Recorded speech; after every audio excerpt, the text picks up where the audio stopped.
karon, moving forward sa tuig 2023 hangtod karon January 2024, na-involve yun ang tanan mga barangay, no? Nga i-push yun sila nga mo tabang sa collection. Okay, mao magina sa gimando sa Section 10 RA 9003 nga ang mga barangay mo kolekta sa biodegradable o compostable, no? Kanang mga mo kolekta sa mga biodegradable, compostable and recyclable mapuslan nga waste. Napod sa balaod sa LGU nga mo kolekta lang og residual kanang dili na pod mapuslan og special waste. So ako lang is magpasalamat gyud ko sa ato mga barangay officials. Labaw na dinhi sa barangay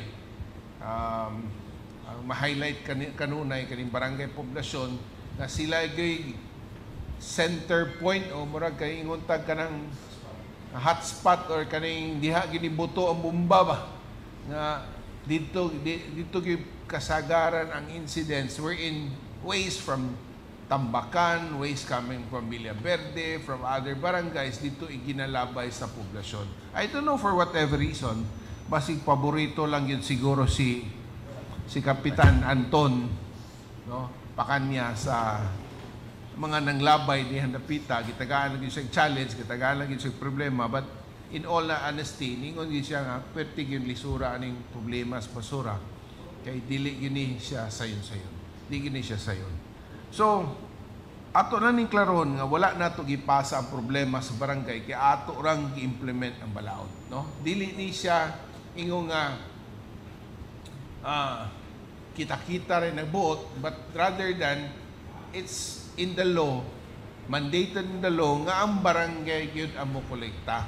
No, after collection sa barangay, dinhi na din isaka sa BMRF, and then ang LGU of Iligan mao kana ang mohatag sa pag-facilitate sa process, no, nga paglimpyo sa mga basura. Mao po ni ang abiso nga sa DNR 10 sa LGU Iligan nga implement na ang RA 9003 og ipalihok ang mga barangay og apil.